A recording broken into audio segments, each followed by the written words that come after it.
Deus, obrigado por esta manhã. Nós estamos reunidos aqui no nome do Teu Filho, para o Teu louvor. Nós entoamos canções que declaram a Tua santidade, a Tua beleza, a Tua grandeza. E nós esperamos e desejamos de todo o coração que cada uma delas tenha chegado como aroma suave diante de Ti, Pai. E pedimos que o Senhor agora se apraze a vir a nós, através da Escritura, falando ao nosso coração, nos abençoando com o conhecimento de Deus. Precisamos do Senhor para entender a Tua palavra e, sobretudo, para vivê-la. Pedimos que isso ocorra nessa manhã, que o Teu nome seja glorificado através da exposição, mas também através do acolhimento da verdade do Senhor, através da Sagrada Escritura. Pedimos isso no nome de Jesus. Amém. Amém. Meus irmãos, durante alguns anos aqui na nossa igreja, em nossos cultos de oração e vigílias, nós sempre oramos ao Senhor pedindo que Ele levante obreiros e pastores do nosso meio. E pela graça de Deus, ao longo desses anos, o Senhor tem ouvido a nossa oração e tem despertado do nosso meio pessoas para consagrar-se ao Senhor no santo serviço ministerial. Hoje nós teremos a assembleia e nela pretendemos apresentar aos irmãos 3 candidatos ao ministério, que são membros aqui da nossa comunidade. E eu quero aproveitar essa ocasião tão importante para a Igreja do Senhor e lhes trazer uma palavra bíblica a respeito do pastorado. O que é um pastor? Qual é a atividade de um pastor segundo o Novo Testamento?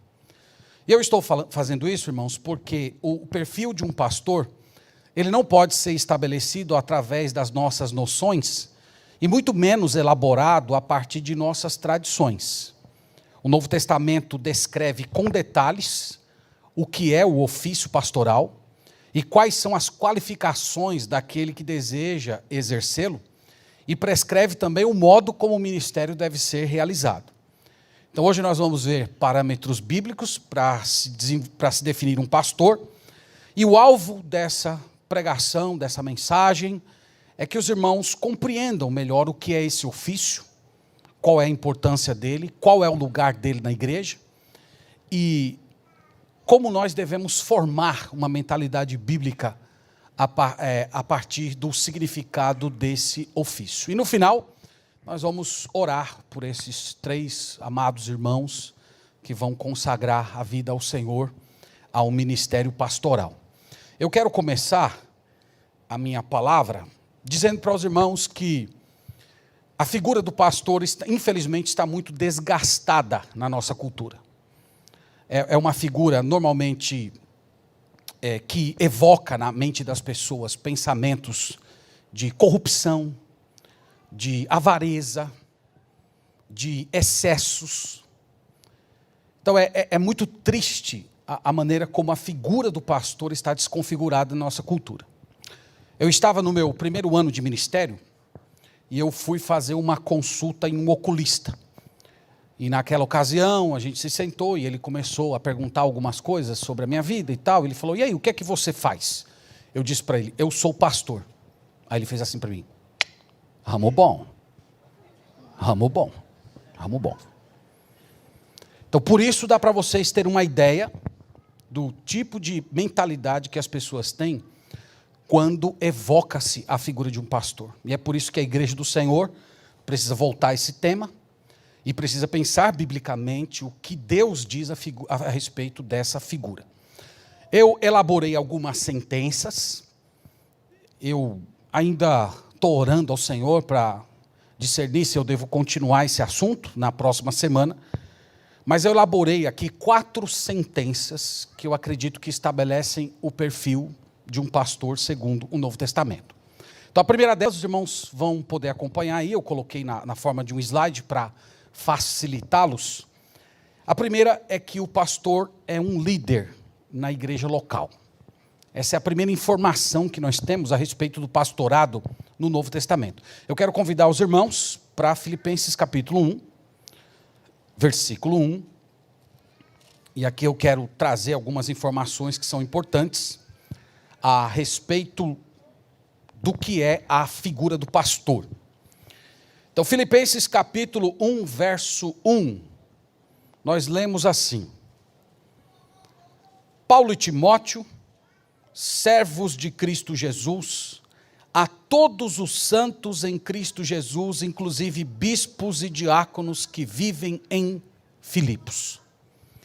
Desse versículo aqui, irmãos, eu estou depreendendo a ideia de que o pastor é um líder na igreja local.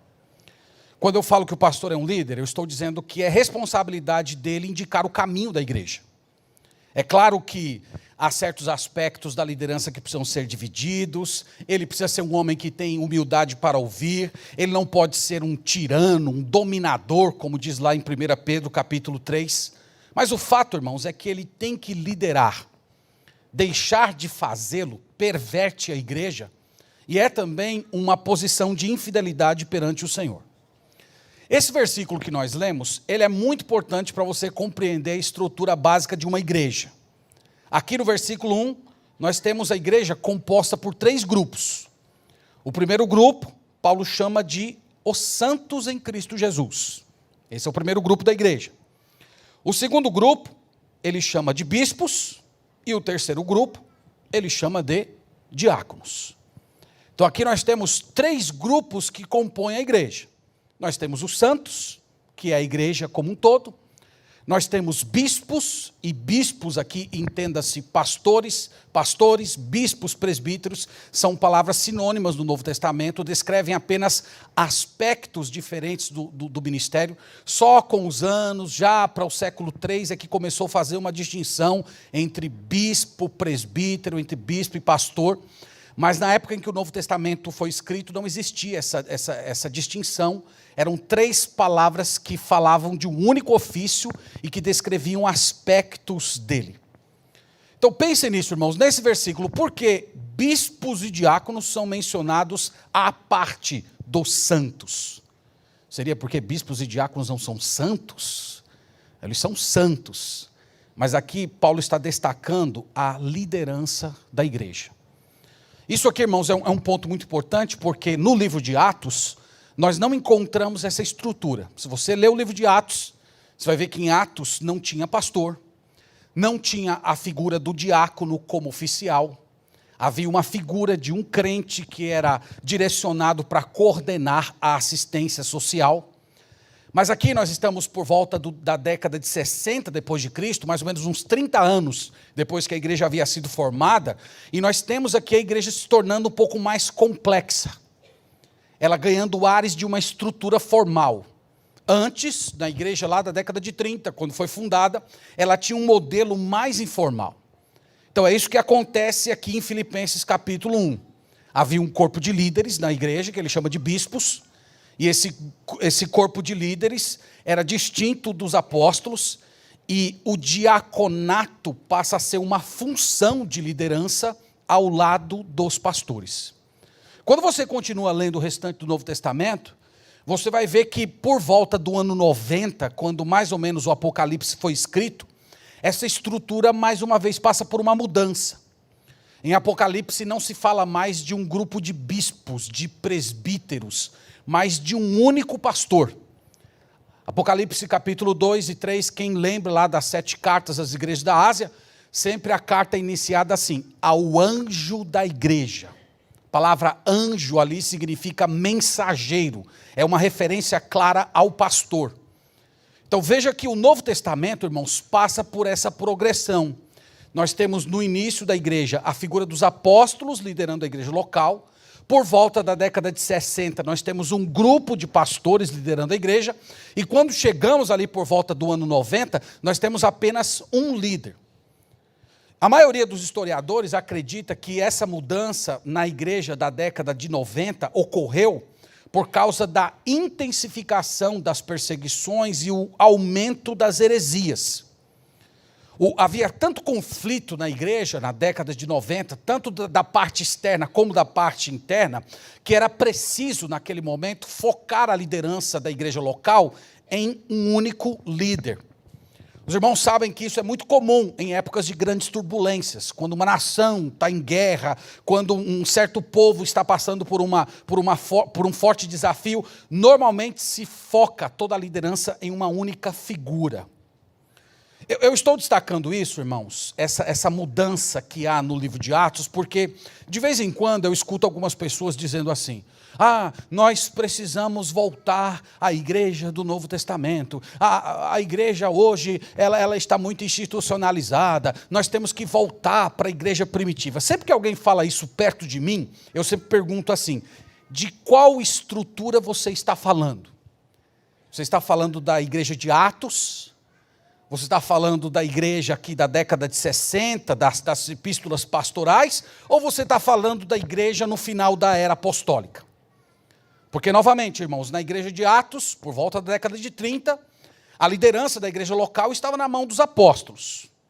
Não havia diaconato, a palavra diácono sequer aparece no livro de Atos. Havia apenas um grupo de irmãos eleitos pela igreja que organizava a distribuição de alimentos entre os pobres. Mas quando nós chegamos na época das epístolas pastorais, e aqui eu estou falando de 1 Timóteo, 2 Timóteo, Tito, os apóstolos não estão mais na liderança da igreja. Há um corpo de presbíteros, há um corpo de pastores. A diaconia ganha status de diaconato, isto é, passa a ser um ofício de liderança. Então, nessa época, a igreja se tornou, sim, mais institucional. E isso, irmãos, não é uma coisa que nós deveríamos nos ressentir, isso não é uma coisa que deveria gerar em nós qualquer tipo de constrangimento, porque foi o Espírito Santo quem conduziu a igreja para se tornar dessa maneira. Foi o Espírito Santo de Deus que organizou a igreja para que aparecesse uma liderança institucionalizada, um hall de membros, um hall de viúvas, eleições para as suas lideranças. Foi o Espírito Santo que realizou todo esse trabalho. Portanto, aqui em Filipenses 1, nós temos uma estrutura de igreja bem amadurecida. Nós temos os santos, nós temos os bispos, que são os pastores, e nós temos os diáconos. E na nossa igreja e nas igrejas batistas, de modo geral, tem sido adotado esse modelo. E sobre essa estrutura, irmãos, que Deus, através do seu Espírito, estabeleceu, a figura do pastor se sobressai como líder da igreja. Então ele diz aqui, eles são os bispos. Então o pastor precisa indicar o caminho, ele é auxiliado pelos diáconos nesse processo, mas ele é o responsável final diante de Deus por direcionar e manter o alvo da igreja. E o pastor não deve se apequenar diante disso, ele não deve se envergonhar diante dessa função, e a igreja madura, por sua vez, deve encarar isso com relativa naturalidade, pois foi o Espírito Santo que estruturou a igreja assim. Então, irmãos, o pastorado é um ofício de liderança. O pastor, ele foi colocado por Deus como sendo o líder da igreja local. Então, se alguém perguntasse assim para você, quem é o líder, quem lidera a sociedade feminina da igreja? Pastor Marcos Perim. Ele é o líder da sociedade feminina da igreja. Quem lidera o departamento infantil da igreja? O pastor Marcos Perim. Quem lidera a cozinha da igreja? Pastor Danilo. Estou fugindo um pouquinho da cozinha esses tempos, né? Pastor Danilo tá melhor do que eu. Então, e a igreja, irmãos, uma igreja madura, encara isso com naturalidade. Eu tenho visto algumas dificuldades em algumas igrejas, no que tange a esse ponto, é que em nome da chamada congregacionalidade, eles acabam pervertendo esse aspecto do pastorado. O que é que eu estou querendo dizer? Tem algumas igrejas que elas acreditam que só vão exercer um governo congregacional se a assembleia se reunir e tomar todas as decisões da igreja. Então imagina assim, nós vamos escolher um professor para dar aula no departamento infantil. Então tem que fazer uma assembleia e tem que escolher esse líder. Vamos ter que resolver alguma coisa sobre o ar-condicionado que quebrou. Qualquer coisa que precisa fazer, tem que passar por assembleia, porque se não passar, a igreja não está sendo congregacional. Irmãos, essa estrutura, ela é estranha ao Novo Testamento. Tem algumas igrejas que fazem isso. Eu conheço em particular uma igreja que depois eles se reúnem, eles escolhem todos os líderes da igreja, o pastor não pode ter participação nisso, e depois que são escolhidos esses líderes, o pastor não pode fazer qualquer intervenção no ministério. Então imagina lá, é eleito um líder, por exemplo, para o grupo de casais da igreja, e esse líder, ele pode convidar pastores, ele pode marcar reunião, ele pode fazer todos os eventos, e o pastor não pode fazer qualquer gerência, ele não pode ir lá e dizer, olha, isso aqui não está bom, olha, esse pregador aqui não vai dar certo. Não pode fazer sob pena de estar passando por cima da congregação que o elegeu. Isso, irmãos, é uma deturpação do ofício pastoral.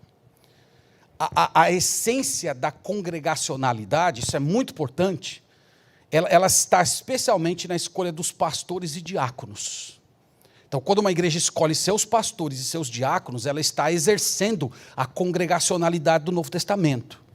E a partir do momento que ela escolhe pastores e diáconos, ela oferece a esses homens a autoridade para que eles então venham a conduzir as demais áreas da igreja. Esse princípio é o princípio que nós encontramos no Novo Testamento. E é assim que a igreja expressa a sua congregacionalidade. Então, eu espero que tenha ficado claro, nesse primeiro ponto, o Novo Testamento coloca a figura do pastor como sendo um líder. Segundo lugar, isso aqui é muito importante, tem muita gente que faz confusão nesse ponto.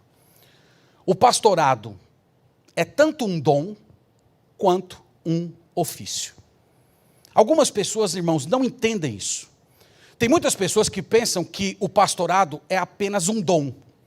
Ele é apenas uma capacitação, ele é apenas um chamado que Deus fez para você. Então eu já escutei gente dizendo assim, Deus me chamou, Deus me deu um dom.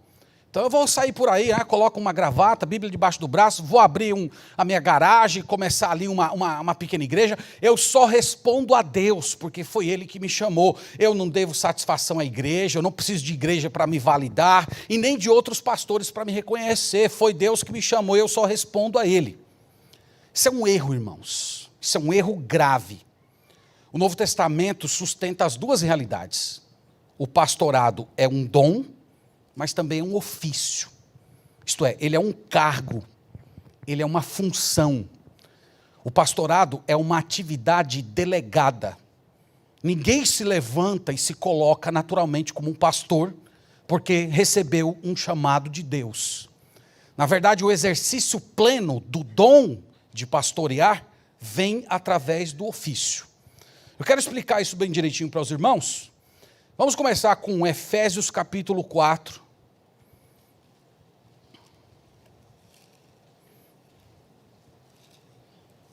Efésios capítulo 4, a partir do verso 11.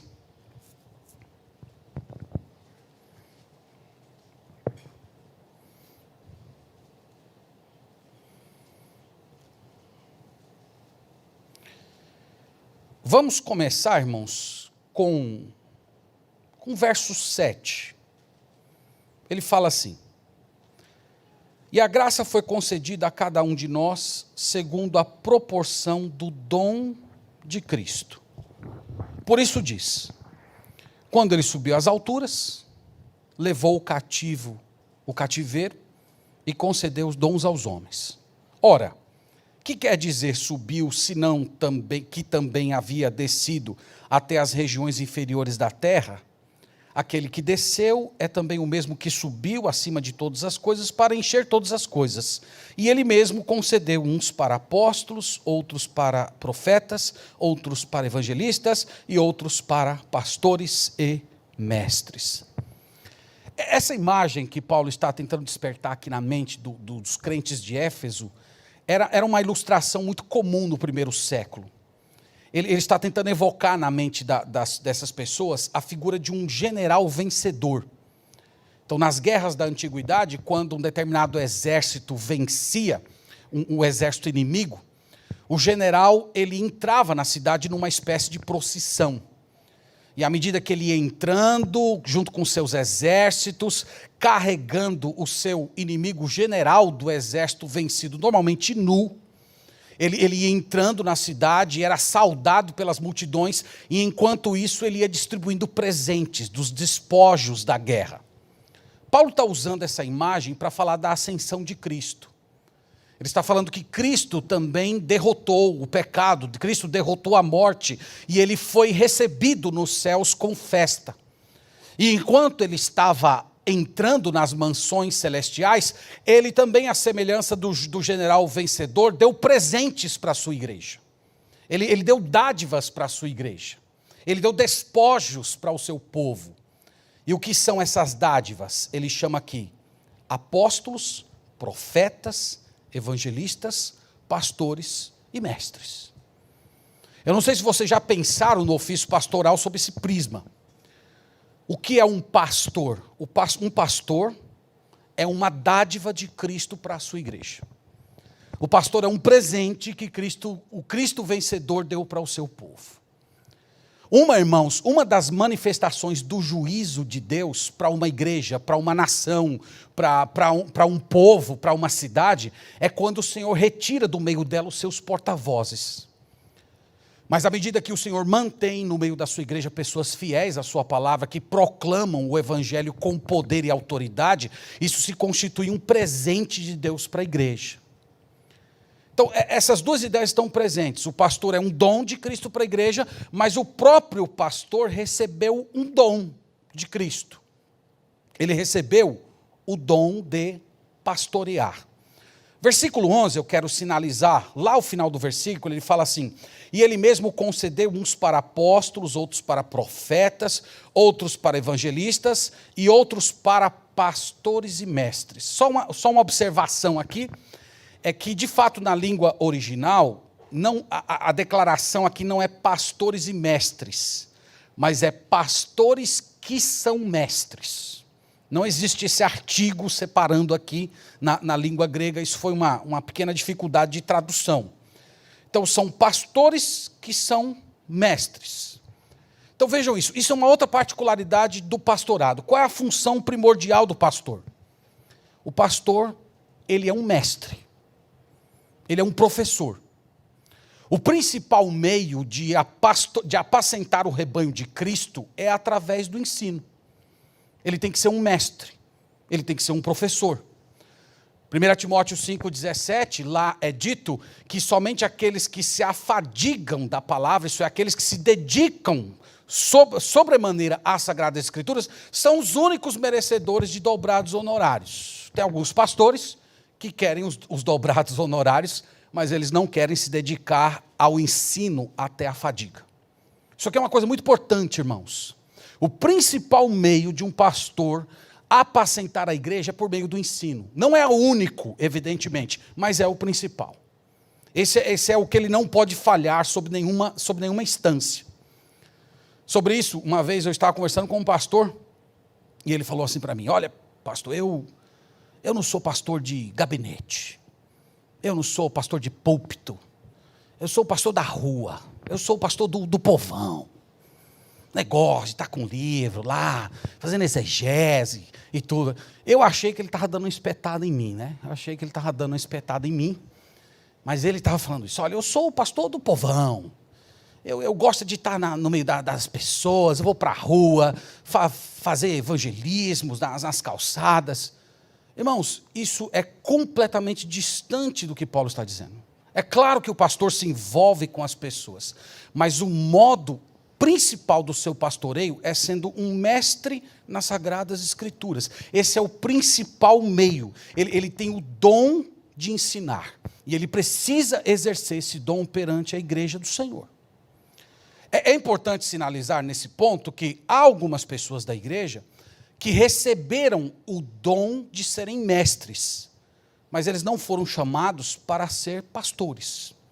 Então essas pessoas estão na igreja, essas pessoas são uma bênção para a igreja.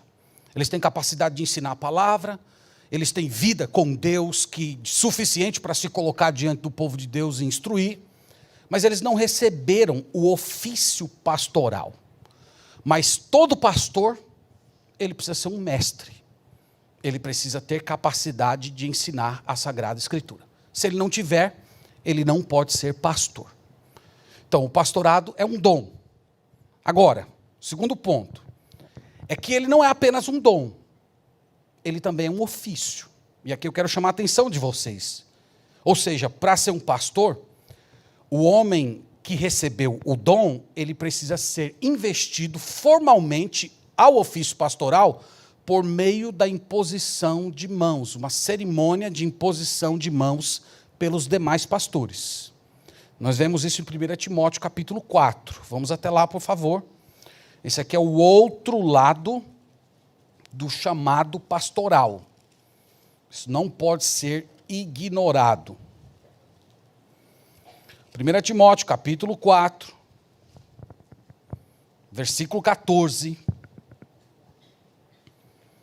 Eu vou ler 2 versículos aqui com vocês, depois eu vou tentar explicar os versículos.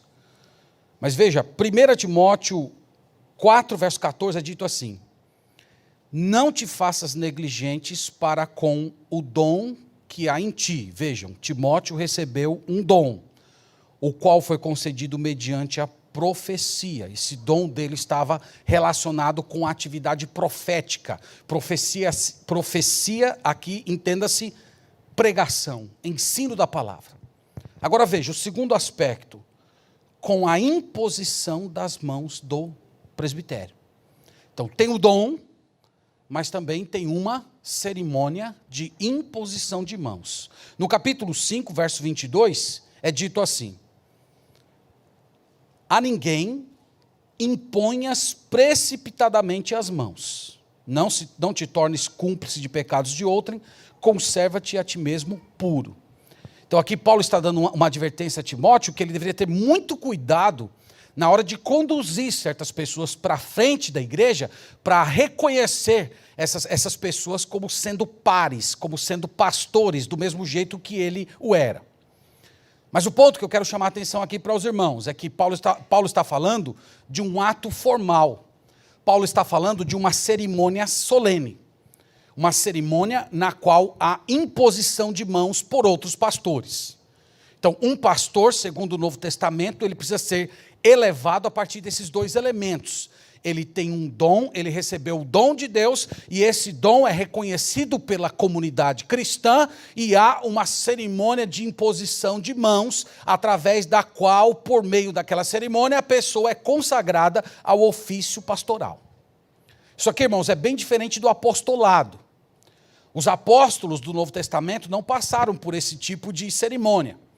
Não havia uma cerimônia de imposição de mãos para reconhecer um apóstolo. Só nas seitas neopentecostais, que hoje está acontecendo. Um vai e coloca a mão na cabeça do outro, você é apóstolo, e coloca a mão na cabeça do outro, você é apóstolo, e coloca a mão na cabeça do outro, você é apóstolo. Isso não existe no Novo Testamento.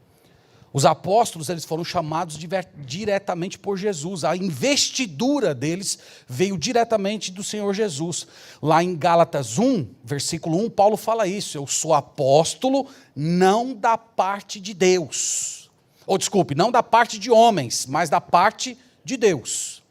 Os falsos apóstolos hoje, fica um elegendo o outro. Um se levanta, se autoproclama, e vem ele e vai dando o suposto ou falso apostolado para outras pessoas. Então tivemos acho que um dos primeiros que se levantou aí nos últimos anos foi o Castellanos. Aí o Castellanos colocou a mão na cabeça do René Terra Nova, e o René Terra Nova colocou a mão na cabeça do Agenor Duque. Então isso vai acontecendo de um por um, mas isso não tem nenhuma base no Novo Testamento. O que eu estou dizendo para os irmãos é que o pastorado começa com um chamado inicial, espiritual, pessoal, um dom. Esse dom é reconhecido pela igreja e se completa com a cerimônia da investidura no ofício. Se isso não acontecer, irmão, se esse processo não foi respeitado, essa pessoa não é um pastor segundo o padrão do Novo Testamento. Se ele não passou por essa cerimônia na qual ele foi reconhecido por outros pastores, ele não é um pastor neotestamentário. Então nós vimos aqui o dom, nós vimos a imposição de mãos através de um grupo de ministros. Se ocorrer, deixa eu me colocar de outra maneira, há algumas pessoas que receberam o dom do pastoreio, mas não receberam o ofício do pastorado. Essa é uma distinção muito importante. Tem muitos crentes que enfrentam conflitos na igreja por causa dessa questão. Então, algumas pessoas do meio da igreja, eles receberam o dom do pastoreio. O que é o dom do pastoreio? É essa habilidade de ensinar as escrituras, é esse cuidado, esse aconselhamento, esse ensino. Eles normalmente se importam com os outros de uma forma muito incomum, eles ensinam, eles estudam a escritura, eles aconselham. Em outras palavras, irmãos, eles exercem o pastoreio, mas não foram chamados para o pastorado. Algumas dessas pessoas ficam em fortes conflitos, e em alguns casos, quando não se compreende essa distinção, e precipitadamente essas pessoas se lançam ao pastorado, o ministério para essas pessoas acaba se tornando um fardo, um objeto de muito sofrimento, tanto para ele quanto também para a igreja, porque ele não reconheceu o seu dom. O seu dom é o dom do pastoreio, ele não recebeu o ofício do pastorado. Aqui também tem uma palavra importante para as irmãs. Algumas mulheres receberam de Deus o dom do pastoreio. Elas têm capacidade de ensinar a escritura, orar, visitar, aconselhar, ensinar outras irmãs. Essas irmãs, elas são bênçãos na igreja de Deus. Às vezes elas chegam em lugares que o pastor não consegue chegar, mas biblicamente elas não podem exercer o pastorado. Mas elas podem, dentro do ambiente da igreja, cultivar e desenvolver o dom do pastoreio. Essa distinção é fundamental. A mesma coisa ocorre com o diaconato. Existe a diaconia e existe o ofício do diaconato. Diaconizar deve ser uma prática de todos os cristãos, todos nós fomos chamados a servir. Mas algumas pessoas foram separadas por Deus dentro da igreja para o diaconato. O diaconato é uma função, é um cargo, é um ofício que compõe a liderança da igreja ao lado do pastor. Febe, mencionada lá em Romanos 16, era uma mulher que diaconizava, que servia a igreja, mas ela não era parte do diaconato. É bíblico, irmãos, fazer essa distinção. Então, essa distinção ela resolve muitos conflitos. As pessoas poderem compreender o seu dom, o limite dos seus dons. As irmãs terem tranquilidade de exercer o dom do pastoreio dentro da igreja, sem a necessidade de uma consagração ao ofício pastoral, como tem acontecido em algumas comunidades. Então, voltando aqui ao nosso ponto, para eu sintetizá-lo e a gente continuar. O pastorado é um dom, mas também é um ofício. Ele é um chamado, é uma capacitação de Deus, mas ele também requer a investidura por parte de outros pastores. Os outros pastores precisam reconhecer aquele candidato como sendo um igual, como sendo um par. E é através de uma cerimônia de imposição de mãos. Essa imposição de mãos, irmãos, não é coisa de receber poder, não é porque quando coloca a mão na cabeça da pessoa, sai um poder da minha pessoa e vai para a cabeça de outra pessoa. Quem pensar nisso, aí a cerimônia vai ser lá o que o Spurgeon falou, né? Mãos vazias em cabeças ocas. Então, não é isso. É apenas uma cerimônia de investidura. Né? Não tem óleo, tem alguns que pegam lá, derrama óleo na cabeça. Não tem nada a ver, não tem nada a ver com o Antigo Testamento. É apenas o reconhecimento de que aquela pessoa é um par, é um igual, é um semelhante. Terceiro lugar, o pastor é um homem que ama a Cristo e demonstra seu amor a Ele, cuidando do rebanho e conduzindo à maturidade. Vamos ler João, capítulo 21. Aqui é uma outra passagem importante para se estabelecer o perfil de um pastor. João 21.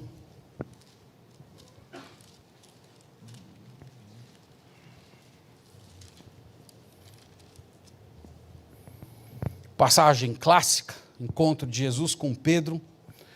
Passagem bonita, emocionante e também tensa. Então, João 21, versículo 15 é dito: depois de terem comido, perguntou Jesus a Simão Pedro: Simão, filho de João, amas-me mais do que a estes outros? Ele respondeu: sim, Senhor, tu sabes que te amo. Ele lhe disse: apacenta os meus cordeiros. tornou a perguntar-lhe pela segunda vez: Simão, filho de João, tu me amas? Ele respondeu: sim, Senhor, tu sabes que te amo. Disse-lhe Jesus: pastorei as minhas ovelhas.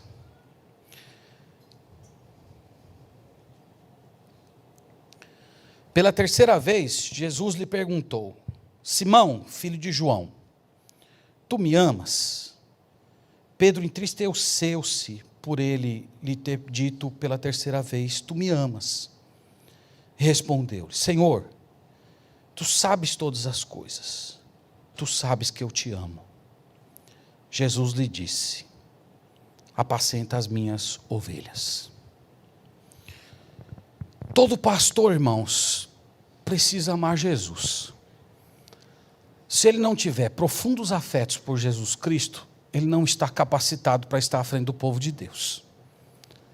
Ele pode ser o homem com a formação teológica mais profunda, ter os conhecimentos bíblicos com mais substância, mas se ele não é capaz de todo o coração de repetir na presença de Jesus Cristo essa fala de Pedro: Senhor, tu sabes de todas as coisas, tu sabes que eu te amo, essa pessoa não pode estar à frente da igreja do Senhor. Então o pastor ama Jesus, ele ama a pessoa de Jesus, ele ama a divindade de Jesus, a humanidade de Jesus, ele ama a obra de Jesus, a obra passada, presente e futura. Esses afetos dominam o seu coração e estabelecem os rumos do seu ministério. E ele demonstra esse amor cuidando das ovelhas de Cristo. Algumas vezes, certas ovelhas são complicadas. Algumas ovelhas resistem o pastoreio, algumas até se revoltam contra o pastor. Mas o amor que esse pastor tem a Jesus simplesmente supera as falhas do seu rebanho. E são esses profundos afetos por Jesus que acabam orientando as suas tratativas pastorais. Ele olha para as pessoas e diz: eu não posso destratar essa pessoa, eu não posso esmagar essa pessoa. É a ovelha de Cristo. O Senhor Jesus morreu por essa pessoa. Ele derramou o seu sangue em favor dessa pessoa complicada. Como é que eu posso odiar alguém que Jesus amou? E isso orienta o pastorado. Nessa conversa aqui de Jesus com Pedro, o Senhor Jesus está mostrando para ele que essa era a maior prova de amor que ele poderia dar por Jesus. Qual é a prova de que o pastor ama Cristo? Ele apacenta as ovelhas. Anos depois, o próprio apóstolo Pedro, acho que ecoando esse encontro que ele teve aqui com Cristo, já no final da vida, 1 Pedro capítulo 13, ele falou isso, se dirigindo aos pastores: apacentem o rebanho de Deus. Há várias esferas de pastoreio, irmãos. Algumas esferas podem envolver cuidado financeiro. A Bíblia estabelece princípios, orientações sobre como isso deve funcionar. Em alguns casos, pastorear pode ser proteção física. Pode ser o pastor se envolver na vida de uma das ovelhas para protegê-la fisicamente, a sua idoneidade. Em alguns casos, cuidado emocional. Mas tem um fator que é dominante no Novo Testamento. O pastor ele precisa equipar o rebanho para amadurecer. Eu queria levar vocês lá novamente para Efésios 4, e eu quero agora desenvolver um pouco mais essa passagem. Veja, Efésios 4, por que Cristo deu pastores para a igreja, pastores que são mestres? É dito assim, veja aí, versículo 12, retomando aqui o ponto que nós estávamos falando. Versículo 12 é dito assim: com vistas ao aperfeiçoamento dos santos para o desempenho do seu serviço, para a edificação do corpo de Cristo. Então veja, a figura do pastor, o trabalho do pastor é para conduzir a igreja ao aperfeiçoamento, conforme é dito aqui. A palavra aperfeiçoar significa sem falhas, a ideia de maturidade. Ele fala aqui de desempenho do serviço, isto é, o trabalho do pastor é levar as pessoas a se tornarem aptas para servir. Ele fala da edificação do corpo de Cristo. Então, irmãos, isso é o trabalho do pastor. O pastor não é para divertir, O pastor não é para ser promotor de eventos. O trabalho do pastor é usar todas as ferramentas que Deus lhe deu para conduzir a igreja ao crescimento espiritual. No verso 13 ele fala assim: até que cheguemos à unidade da fé e do pleno conhecimento do Filho de Deus, a perfeita varonilidade, à medida da estatura da plenitude de Cristo. Então o pastor, ele trabalha para que haja unidade de fé, isto é, não há partidos doutrinários dentro da igreja, não tem o partido pentecostal, o partido tradicional, o partido mais ou menos. A igreja pensa de um mesmo modo, a igreja é madura na fé, ela é madura na doutrina. Os crentes aprenderam a ajustar a sua própria vida àquilo que é pregado. No verso 14, veja que interessante, ele fala assim: para que não mais sejamos como meninos. Isso aqui é uma frase importante, irmãos, porque há tanta meninice nas igrejas hoje, porque as pessoas estão sempre prontas a ouvir uma novidade, a acolher um ensino novo. Porque há tanta meninice? Porque há falta de pastores. E quando há falta de pastores, há infantilidade no rebanho de Cristo. Ele diz como se expressa essa infantilidade no restante do verso 14: agitados de um lado para outro e levados ao redor, por todo vento de doutrina, pela artimanha dos homens, pela astúcia com que induzem ao erro. Então tem pessoas cheias de artimanhas, tem pessoas cheias de más intenções que se envolvem no meio da igreja, começam a ensinar doutrinas estranhas, e aqueles crentes que não têm pastor, aqueles crentes que são infantis na vida espiritual, eles são como uma porta aberta, prontos a receber qualquer tipo de novidade. Mas Paulo está falando que igrejas nas quais há de fato pastores, esses crentes são levados à maturidade, eles não são levados pela conversa dos agitadores da fé. Versículo 15: mas seguindo a verdade em amor, cresçamos em tudo naquele que é a cabeça, Cristo. Seguir a verdade em amor, cresçamos. Então a igreja que ama, a igreja que cresce. E tudo isso, irmãos, por quê? Por causa do trabalho do pastor. Os irmãos que querem ser pastor precisam dar atenção a esses pontos aqui. Vocês precisam ser estudiosos da Escritura. Vocês precisam preparar o alimento com muita dedicação e espírito de oração, e usar todas as ferramentas que Deus lhe deu para fazer com que meninos se tornem homens. Esse é o trabalho de um pastor. E eu queria dizer à igreja toda que esse tipo de pastor aqui está em extinção. Está em extinção, está acabando. São poucos os que estão nessa condição.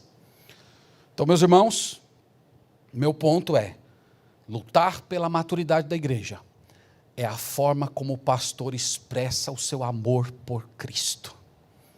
Ele ama Jesus e ele luta para que a igreja se torne madura. Em quarto lugar, isso aqui também é um ponto muito importante: o pastorado substituiu o apostolado no campo da liderança.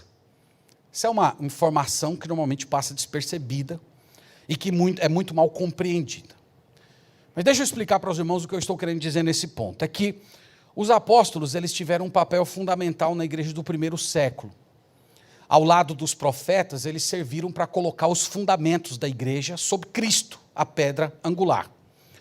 Só que os apóstolos nunca foram chamados para se consolidar na liderança das igrejas locais.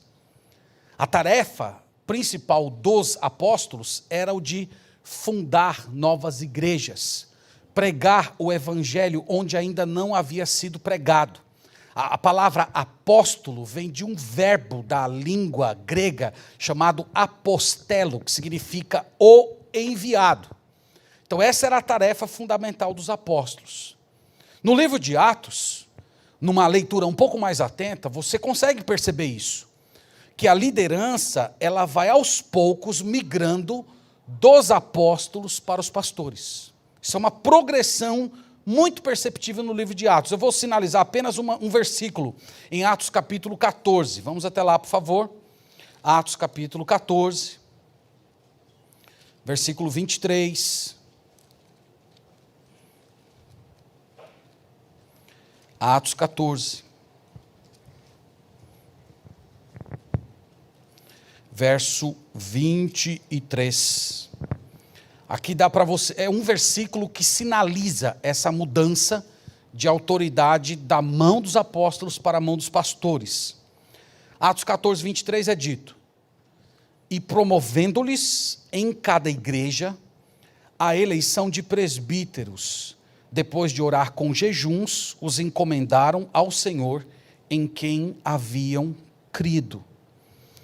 Então, aos poucos em Atos, a liderança das igrejas é substituída pelo ofício pastoral. Você que já leu o livro de Atos com bastante atenção, você deve ter notado o seguinte, que em Atos 2, Atos 4, Atos 5, a figura de Pedro, o apóstolo, é muito importante na igreja de Jerusalém. Então isso é perceptível. Só que a partir do capítulo 12, a liderança dele diminui. E surge um pastor que ganha proeminência na igreja de Jerusalém. Quem é esse pastor? Tiago. Ele que inclusive escreveu a epístola. Se você já leu Atos capítulo 15 com bastante atenção, você vai perceber que está tendo aquela controvérsia sobre como os gentios deveriam ser recebidos na igreja, se deveriam ser circuncidados ou não. O apóstolo Pedro se levantou, falou do ministério aos gentios, mas a palavra final que deu solução àquele conflito não foi de um apóstolo, foi de um pastor, foi do pastor Tiago. No capítulo 21, quando Paulo chega em Jerusalém, ele está trazendo aquela oferta que ele levantou lá das igrejas da Macedônia. Paulo procura os pastores de Jerusalém para entregar essa oferta. E esses pastores de Jerusalém orientam Paulo a tomar um voto, dizendo que tinham pessoas caluniando ele na cidade de Jerusalém. Então ele deveria tomar um voto para provar para as pessoas, através da sua própria presença física, que ele não era inimigo de judeus. E o que Paulo fez? Ele seguiu a orientação dos pastores. Ele respeitou os pastores. Então, o ponto aqui, irmãos, eu espero que tenha ficado claro. É possível perceber em Atos uma mudança no pêndulo da liderança. Vai saindo dos apóstolos e vai migrando para os pastores. Aliás, eu até diria assim, que no Novo Testamento, o pastor ele vai acabar organizando em torno de si mesmo, centralizando em si, a figura de liderança dos apóstolos e também a atividade dos profetas. Os profetas, de acordo com 1 Coríntios 14, 3, eles edificavam, consolavam e admoestavam. Então, esses dois elementos do ofício do apostólico e profético acaba sendo centralizado na vida do pastor. Eu queria ler uma referência para reforçar esse ponto com os irmãos. 1 Coríntios 3. Vamos até lá, por favor. 1 Coríntios capítulo 3. Bem interessante aqui esse versículo. Esse versículo às vezes é muito mal interpretado. Vamos lê-lo aqui. 1 Coríntios 3:10 fala assim: segundo a graça de Deus que me foi dada, lancei o fundamento como prudente construtor. Quem está falando aqui? É Paulo. E Paulo está dizendo algo sobre o seu ofício apostólico. Qual era a tarefa dele? Ele disse, era lançar o fundamento. Então, Paulo, junto com os demais apóstolos, tiveram esse tipo de ministério. Eles alicerçaram a igreja na pedra angular, que é Cristo Jesus. Então, Paulo está falando do seu serviço apostólico. Agora veja, continuando o versículo.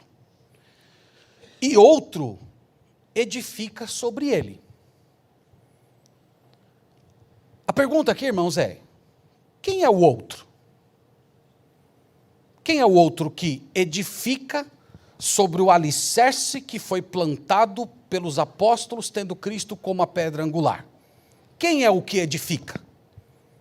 É o pastor Marcos, é o pastor Danilo, são os demais pastores. E ele vai dizer aqui que alguns pastores edificam com madeira, feno e palha, outros edificam com ouro, prata e pedras preciosas. E no dia de Cristo, os pastores serão julgados por ele e serão estabelecidos diante de Deus como foi que eles edificaram a igreja do Senhor Jesus. Esse texto, normalmente, ele é utilizado para falar do julgamento das obras dos crentes do tribunal de Cristo. No entanto, irmãos, o sentido original da passagem é uma exortação aos pastores.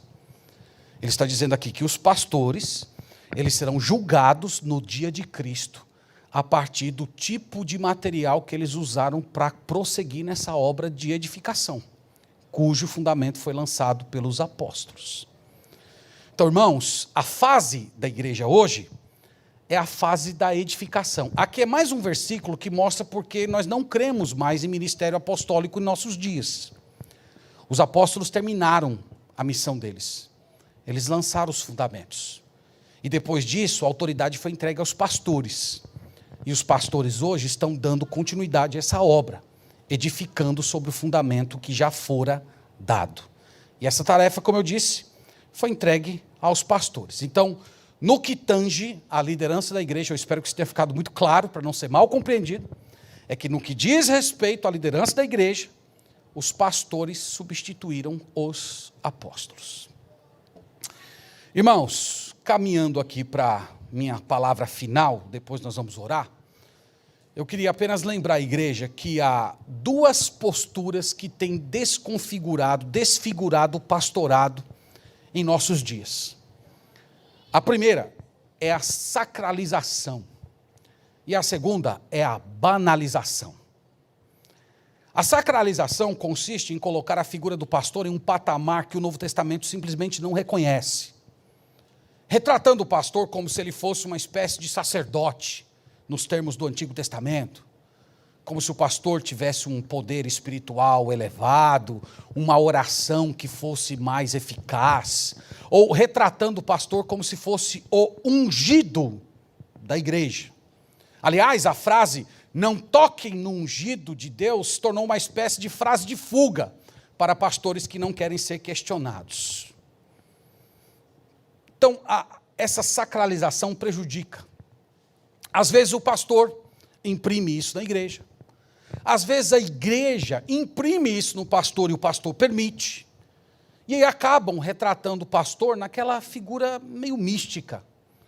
Um sujeito meio esquisito, que fala de um jeito estranho, que se porta como se fosse um guru, uma entidade esquisita de outro planeta, que não fala que nem todo mundo fala, que não age como todo mundo age. Isso, irmãos, desfigura o pastorado. A igreja de Deus deve evitar todas essas tendências de sacralização. Mas há também um mal do nosso tempo, que eu chamo de banalização do ofício pastoral. São aqueles que estão se levantando, especialmente nos nossos dias, e que ignoram a dignidade que Deus conferiu à posição pastoral. Então essas pessoas vão para o extremo da sacralidade. Ele se apresenta dizendo assim, eu sou igual a vocês, meus irmãos, então vocês não devem olhar para mim como sendo uma pessoa distinta, vocês não devem ter exigências especiais sobre a minha pessoa, sobre a minha família, porque eu sou igual a todo mundo. E aí ele não quer os títulos, por exemplo, que a Bíblia atribui, pastor, bispo, presbítero, guia, anjo da igreja. E muitos deles começam a agir como garotos, como moleques, ignorando a liturgia do cargo. Tem muitos assim hoje. E aí vão vestindo aquelas calcinhas apertadinhas, né, com tênis all-star, aquelas camisinhas coladinhas, que eles querem parecer populares, querem ser cool, querem ser modernos. Os pastores mais novos, em particular, são os que mais correm risco desse tipo de desconfiguração. Eles, por natureza, são mais dados à informalidade. Então, essa postura também, irmãos, destrói o ministério pastoral. Então, uma igreja madura nem sacraliza, nem banaliza. Ela entende o pastor dentro dos limites do Novo Testamento.